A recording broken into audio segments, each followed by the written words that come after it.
Welcome to Ayurveda learning classes. तो दोस्तों आज अपन बात करने वाले हैं रचना शारीर के तीसरे टॉपिक परिभाषा शारीर के बारे में। यानी कि अपनी जो आयुर्वेदा सीरीज चल रही है रचना शारीर की, उसमें अपन दो टॉपिक पहले ही कवर कर चुके हैं। आशय कोष्ठ है ना, ये एक ही टॉपिक था और उससे पहले अपन प्रमाण शारीर को कवर कर चुके हैं, तो वो जाके भी आप वीडियो देख सकते हो, है ना। लेकिन आज अपन डिस्कस करने वाले हैं परिभाषा शारीर के बारे में। और परिभाषा शारीर से 2 से 3 क्वेश्चंस आएंगे ही सही आपके एग्ज़ाम में, है ना। इम्पोर्टेंट टॉपिक है यहाँ से, ठीक है, और बहुत इजी टॉपिक है। देखो सबसे पहले परिभाषा शारीर में अपन देखते हैं, जैसे कि आप मॉडर्न में पढ़ते होंगे आर्टरीज, वेन क्या होती है ना, कैपिलरीज क्या होती है, ये डेफिनेशन से है। लेकिन अपनी आयुर्वेदा में भी कोई टर्मिनोलॉजी आएगी जो कि अपन इसमें डिस्कस करने वाले हैं आज के लेक्चर में। तो सबसे पहले देखो मैं बताता हूँ आपको कि पहले तो इनकी संख्या याद करवा देता हूँ कितनी कितनी होती है ना। कि कुर्चा, अब कुर्चा होता क्या है उसके बारे में समझे। तो देखो आपने गांव में देखे होंगे कि जो कच्चे घर होते हैं उनको पोता किससे जाता था, कुचिया होती है ना, छोटी छोटी कुचिया होती है ना, उससे क्या किया जाता है, उनको पेंट किया जाता था। इसीलिए उसे ही कंपेयर करके क्या अपने आचार्यों ने बनाया कुर्च, है ना, कुर्चा। तो कुर्चा कितने होते हैं, 6 कुर्चा होते हैं, ठीक है, नंबर याद हो गया। अब कुर्चा क्या है, तो इसकी डेफिनेशन छोटी सी है। कुर्चा नाम स्नायु धमनी सन्निपात, है ना, क्या है, स्नायु और धमनियों का जो सन्निपात यानी मिलते हैं उसे ही क्या कहते हैं, कुर्चा कहते हैं। कुर्चा कितने होते हैं, 6 होते हैं। 6 कहाँ कहाँ पर होते हैं, 2 हाथ में हो गए, 2 हाथ होते हैं ना, एक लेफ्ट एक राइट, 2 हैंड में हो गए, दो हैंड में हो गए, यानी 2 पाद में हो गए, 2 हैंड में हो गए, और एक ग्रीवा में हो गए, सॉरी 2 पाद में हो गए, है ना, 2 हैंड में हो गए, एक ग्रीवा में हो गए, और एक कहाँ हो गया, मेड्रेश में हो गया, ठीक है। तो मेड्रेशु यानी कि लिंक में हो गया एक। तो इस तरह से एक एक तो ये हो गए, और 2 2 4, तो ये कितने हो गए, 6। तो ये क्या कहलाते हैं, कुर्चा कहलाते हैं, ठीक है। वापिस मैं आपको संख्या और याद कराऊंगा। कुर्चा क्या होते हैं, स्नायु धमनी का सन्निपात होता है ना, ये चीज़ आपको याद रखनी है।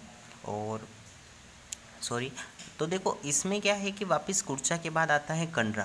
अब कंडरा और क्या होता है, जाल, इन दोनों को यदि समझें तो क्या होती है, देखो इनको पहले समझना। कंडरा और जाल, देखो मैं आपको जम्मू कश्मीर ऐसे लिखते हैं ना अपन कई बार, जम्मू एंड कश्मीर, तो ये कितना होता है, 16, है ना। तो 16 इनकी संख्या हो गई, यानी जाल और कंडरा।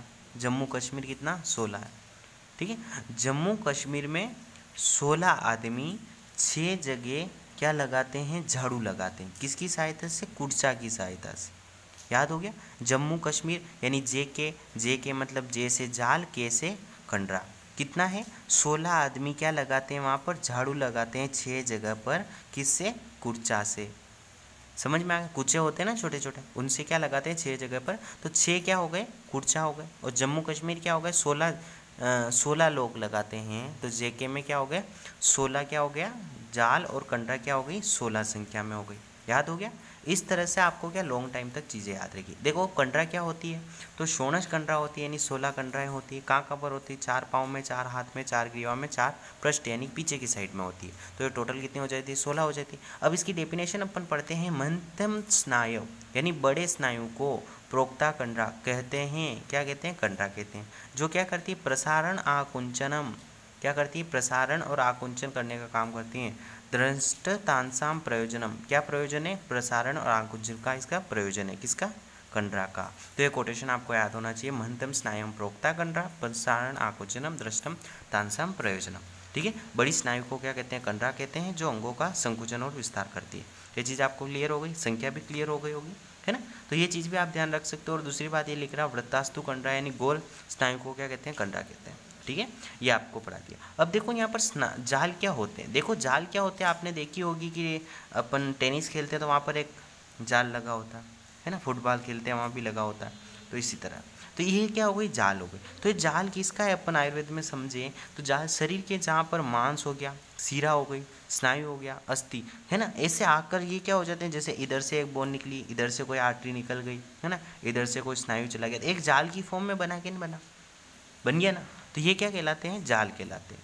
अब देखो उस टाइम पर क्या थे कि पुराने मॉडर्न एग्जाम्पल तो थे नहीं, तो पुराने एग्जाम्पल से उनको कोरिलेट करके उनके नोमेनक्लेचर किए गए। तो ये याद रखना, जाल हो गया।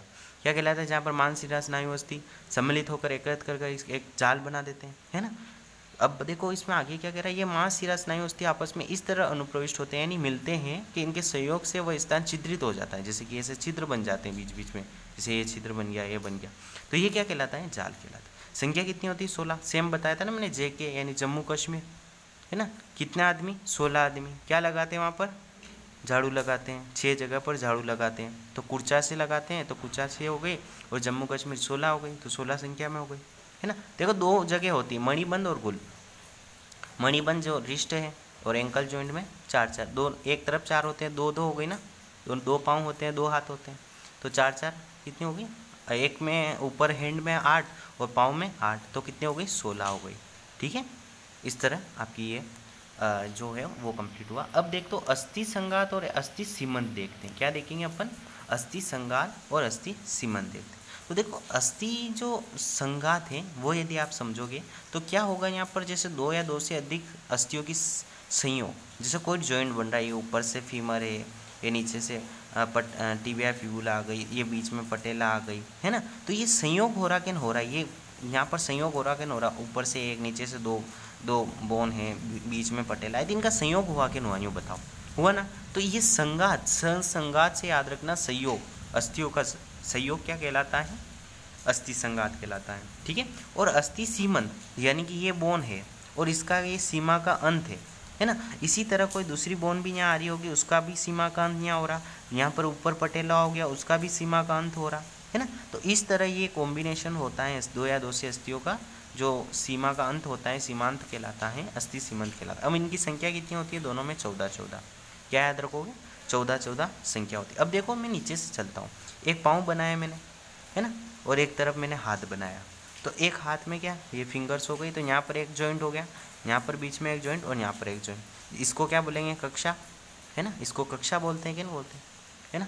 और इसको क्या बोलेंगे, कुरपुर संधि, और इसको मणिबंध संधि, क्योंकि मणिबंध बांधते हैं ना यहाँ पर, इसलिए मणिबंध संधि। ठीक है, पाँव में भी ये क्या हो गया, एंकल जॉइंट, इसको क्या बोलेंगे, गुलफुस, और इसको जानु संधि, और इसको वक्षण बोलते हैं, है ना। इसलिए यहाँ पर कितने, ये 3 जगह होंगे, 2 पाँव हैं तो 2-2 6 हो जाएंगे, है ना, मतलब एक तरफ 2 2 2, तो कितने हो गए, 2 2 6 6 6 12, और एक कहाँ पर होती है, 2 कहाँ पर होती है, एक तो त्रिक में होती है और एक सिर में होती है, यानी कि जहाँ पर अपनी गर्दन जुड़ रही होती है ना, ये वाली संधि हो गई, और त्रिक मतलब जहाँ पर दोनों पाँव इससे कनेक्ट हो रहे, वो त्रिक हो गई। समझ में आ रहा है ना आपके, तो ये क्या हो गई, त्रिक और सिर कितने होते हैं, 1-1, और ये कितनी हो गई, 6 और 6 12, और 13 और 14 ये हो जाएंगे। इसी प्रकार ही तो अस्थि सीमंत होंगे, अस्थि सीमंत कोई अलग से थोड़ी होंगे, तो ये चीज़ भी आपको ध्यान रखनी है, अस्थि सीमंत क्या होती है, कितनी होती है, ये मैंने आपको बता दिया। ठीक है, अब अपन आगे चलते हैं तो सेवनी समझते हैं। देखो सेवनी, स से सेवनी और स से सेवन होता है कि नहीं होता है ना, स से सेवनी और स से सेवन होता है कि नहीं होता है। सेवनी की संख्या कितनी होगी, 7 होगी। देखो आपने पढ़ा होगा, सूचर्स पढ़े होंगे, कोरोनल सूचर्स, सेजाइटल सूचर्स, है ना, ऑक्सीपिटल सूचर्स, पेराइटल सूचर्स, इस टाइप से आपने सूचर्स पढ़े होंगे। तो जहाँ पर देखो अब सूचर्स समझ में आ गए, लेकिन अब सेवनी क्या होती है ये समझो। सिलाई के द्वारा मिलाए हुए भाग के समान जो रचना होती है सीवन कहलाती है। क्या कहलाती है, सीवन कहलाती है। देखो जैसे कि ये सिलाई ऐसे होती है, क्या होती है, एक कपड़ा इधर से एक कपड़ा इधर से, तो बीच में वो मशीन कैसे सिलती है, ऐसे ऐसे। तो इसी प्रकार तो 2 बोन जुड़ती है, इधर से एक बोन, ऐसा दिखता है, क्या दिखता है आपको, सूचर्स में आपने देखे होंगे, एग्जाम उसका पिक वगैरह देखा होगा तो उसमें ऐसा ही दिखा होगा आपको। तो सिलाई के द्वारा मिलाए हुए भाग के समान जो रचना दिखाई देती है वो सीवन कहलाती है। और सीवन त्वचा, श्लेष्मा और त्वचा अस्थियों में मिलती है। अस्थियों जैसे कि अपन सूचर्स देख रहे हैं, त्वचा में देखेंगे तो कहाँ पर, लिंगवा जो टंग के नीचे होता है ना, एक सीवन का हो गया टंग के नीचे, एक शिश्न पे भी होता है, यानी कि पेनिस पर भी होता है ना। आपने देखे होंगे इसके पिक वगैरह, आप जो बुक फॉलो कर रहे हो, है ना। ये तो सिर्फ मैंने नोट्स बनाए, इसलिए मुझे क्या है, शॉर्ट में भी निपटाना है और अच्छा मतलब पूरा मैटर आ जाए उसमें भी कवर करना होता है, इसलिए मैं सिर्फ आपको पूरा नहीं बता रहा हूँ। यहाँ पर डायग्राम आप बुक से देख सकते हो। तो ये चीज़ होती है। तो अपने सिर में कितने होते हैं, 5 सीवन, है ना। जीवा पर 1, शिश्न पर 1 हो गए, टोटल कितने हो गए, 7 हो गए। तो स से सेवन, स से सीवनी क्या होते हैं, ये आपको समझ में आ गए ना। ठीक है, तो देखो जैसे कि यहाँ पर बात बताया, त्वचा और श्लेष्मा में रेफे बोलते हैं, अस्थियों में सूचर्स बोलते हैं। तो ये मॉडर्न से को रिलेट करके बता रखा है। लेकिन सेवनी कितने होते हैं, 7 होते हैं। तो क्या चीज़ होती है वो मैंने आपको बता दी है। ठीक है, इन्हें शस्त्र कर्म के समय बचाना ही चाहिए, क्योंकि इनकी हीलिंग जल्दी नहीं होती, इसलिए ध्यान रखना चाहिए। ठीक है। अब अपन पढ़ेंगे मांस रज्जु। अब मांस रज्जु क्या होते हैं ये यदि अपन समझे तो मांस रज्जु क्या है, जैसे बैकबोन हो गई, है ना, बैकबोन होती है आपकी रीढ़ की हड्डी, तो उसमें एक मतलब कि जो है मसल्स इधर से निकलती है, एक मसल्स इधर, फिर एक मसल्स इधर से निकलती है, इस प्रकार से 4 मसल्स पीछे से निकलती है, बड़ी बड़ी मसल्स होती है ना। तो रज्जु यानी रस्सा, बड़ा रस्सा होता है ना, वो क्या कहलाता है, रज्जु कहलाता है। लेकिन मांस है यानी मसल्स है, इसलिए मांस रज्जु बोला। क्या बोला, मांस रज्जु बोला। तो देखो ये बोल रहा है ना, मांसपेशियों में रस्सी के समान जो रचनाएं होती हैं उन्हें मांस रज्जु कहते हैं, जिनमें तंतु की रचना होती है। ठीक है, ये याद कर लो आप तो कि मांसपेशियों की रस्से के समान जो संरचना होती है मांस रज्जु कहते हैं। पृष्ठवंश यानी कि पीछे की साइड दोनों और 2 अंदर 2 बाहर की ओर निकले होते हैं, संख्या में 4 होते हैं। क्लियर है, ये क्लियर होना चाहिए। तो यहाँ पर अपन ने मांस रज्जु अपना कंप्लीट किया। अब देखो यहाँ पर स्नायु पढ़ते हैं, बहुत इंपॉर्टेंट है स्नायु, आपके बड़ा टॉपिक भी है और परिभाषा शारीर में भी इसको दे रखा है, यानी 2 नंबर में भी पूछ सकता है और 5 नंबर में भी क्वेश्चन बन सकता है। यही क्वेश्चन आपके स्नायु, जब आप जो ये पढ़ोगे, आप क्या पढ़ोगे, उपधातु आप पढ़ोगे किसकी, मेद धातु की, तो वहाँ पर भी आप स्नायु पढ़ोगे। तो सेम थोड़ी है, कुछ अंतर नहीं है, आपको ये का ही वहाँ पर भी मिलेगा, इसलिए यहाँ पर अच्छे से पढ़ लो। देखो, स्नायु बंधव प्रोक्ता देहे मांस अस्थि मेदस्य शाम, क्या बोल रहा, ये बंधन है, स्नायु क्या है, बंधन है, प्रोक्ता यानी कहते हैं, देह में मांस और अस्थि को बांधने वाला क्या कहलाता है, स्नायु कहलाता है। देखो अब आपको आइडिया लग रहा होगा यहाँ पर टेंडन और लिगामेंट से। अब दोनों में कंफ्यूज हो के क्या रहा, तो देखो बोन टू बोन जोड़ने वाला क्या कहलाता है, लिगामेंट कहलाता है। बोन टू मसल्स जोड़ने वाला क्या कहलाता है, टेंडन कहलाता है। तो ये टेंडन हुआ या लिगामेंट हुआ, आप कमेंट करके ज़रूर बताइएगा मुझे, है ना। पहले ये बताना आपकी बोन टू बोन क्या कहते हैं और बोन टू लिगामेंट क्या कहते हैं, एक बार ज़रूर आप इसको कमेंट में बताना, और ये क्या स्नायु को क्या कहेंगे, ठीक है। अब देखो यहाँ पर क्या बोल रहा है, शांगदर ने कहा कि मांसपेशी अस्थि की संधियों का बंधन करने वाला होता है। जैसे कोई बोन हो गया और उसको मसल्स हो गई, इन दोनों को जोड़ने वाला क्या कहलाएगा, स्नायु कहलाएगा, है ना। किसने बोला, शांगदर ने। ये डेफिनेशन छोटी सी है, याद रखना, स्नायु बंधन प्रोक्ता देह मांस अस्थि मेदशिशा। फिर डल्लड़ क्या कह रहा है, ये उपधातु है, किसकी, मेद धातु की उपधातु है, आपको पहले ही बता दिया। जो क्षण मनुष्य में, जैसे क्या बोल रहा है, धनुष होता है ना, उसमें एक डोरी बंदी होती है ऐसे, है ना, और यहाँ पर क्या करते हैं, वो तीर लगाते हैं, तो ये क्या कहलाता है, स्नायु कहलाता है। देखो, क्षण धनुष्य के खींचने में काम आता है, उसी के समान जो रस्सी तो है वो, तो रस्सी के समान जो संरचना है, तो डल्लड़ ने इस प्रकार से उपमा दे दी, ठीक है। अब बात करते हैं, सुश्रुत ने शारीरिक स्थान के चौथे चैप्टर में बोला, पित्त युक्त वायु होती है ना, इसकी उत्पत्ति कैसे होती है वो बताई।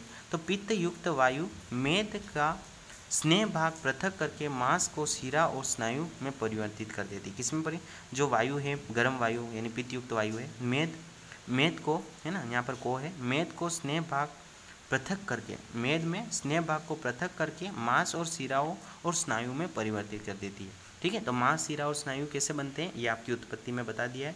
पित्तयुक्त वायु है, वो मेद में स्नेह भाग को अलग कर देगी, जिससे मांस, शिरा और स्नायु परिवर्तित हो जाएंगे।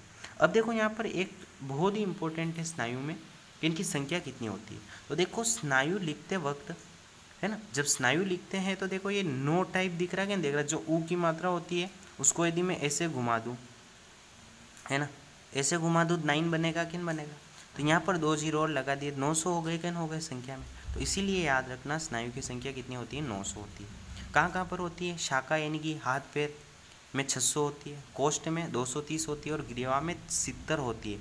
इस प्रकार से टोटल कितनी होती है, 900 क्या होती हैं, स्नायु होते हैं, है ना। ये इस तरह से आप याद रखना। अब देखो यहाँ पर आपको मैं बताऊँ तो इनके शांगदर जो सुश्रुत है उसने क्या बताया, प्रतान क्या प्रकार, कितने प्रकार होते हैं, 4 प्रकार होते हैं स्नायु के, प्रतानवर्ती स्नायु, वृत्त स्नायु, सुषिर स्नायु और प्रथुल स्नायु। क्या होते हैं, 4 प्रकार होते हैं। अब देखो इनको कैसे याद करोगे आप, देखो सुषिर का पेड़ देखा होगा आपने, है ना, ये सुषिर का पेड़ हो गया। अब इस पर क्या है, स्नायु, जो प्रतान है ना, जो लताएं होती है वो चढ़ती है, क्या चढ़ती है एक प्लांट पे, जैसे मान लो ये कोई प्लांट है ना, इस पर एक प्रतान चढ़ा, जैसे कि कोई भी लता चढ़ी और वो क्या हो गई, व्रत हो गई यानी घूम गई, है ना, और उसके बाद क्या हो गई, मोटी हो गई, बहुत ज़्यादा मोटी हो गई। तो देखो अब मैंने क्या याद करवाया, सुशीर का पेड़ है, उस पर क्या चढ़ा, प्रतान चढ़ा, वो क्या हो गया, व्रत हो गया यानी घूम गया, है ना, वो घूमने के बाद क्या हो गया, मोटा यानी प्रथुल हो गया। तो क्या याद रखोगे, है ना, आपको याद हो जाएगा, सुशीर है, सुशीर स्नायु, प्रतान स्नायु, व्रत स्नायु और प्रथुल स्नायु, ठीक है, प्रथुल यानी मोटा होना। है ना। तो अब ये देखो यहाँ पर और भी बता रहा है, कार्य क्या बता रहा है, शरीर में सभी अंग प्रत्यंगों को व्यवस्थित रखने का काम कौन करता है, स्नायु करता है। तो ये चीज़ आपको याद होनी चाहिए, ठीक है।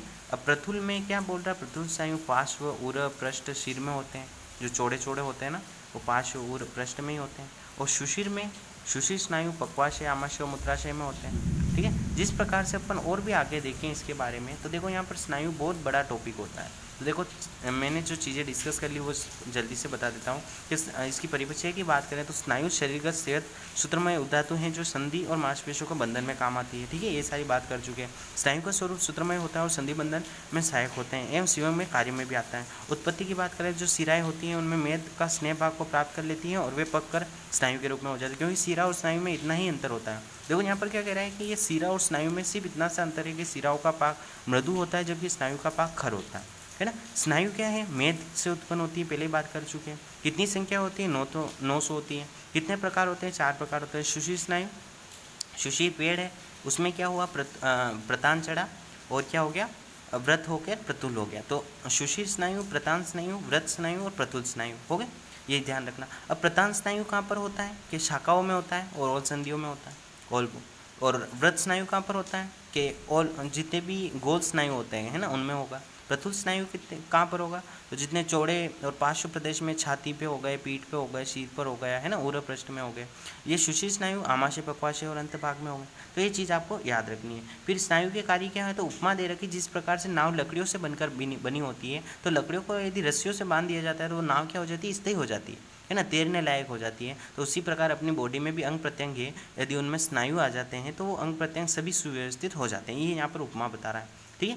फिर बोल रहा है स्नायु जाल मांसपेशियों में फैले रहते हैं जिनसे संकुचन प्रसारण क्रिया की सुविधा आसानी से होती है, बात कर चुके हैं अपन, ठीक है। स्नायु पर यदि चोट लिगामेंट पर इंजरी हो जाती है तो बहुत ज़्यादा दर्द करती है ना, आपको पता ही है ये बात, तो बहुत ज़्यादा दर्द करती है कंपेयर टू मसल्स। तो यहाँ पर अपना क्या टॉपिक क्लियर हुआ, मतलब कि जो अपन ने पढ़ा आज परिभाषा शारीरिक थोड़ा सा लंबा हो गया, तो ठीक है। Thank you everyone.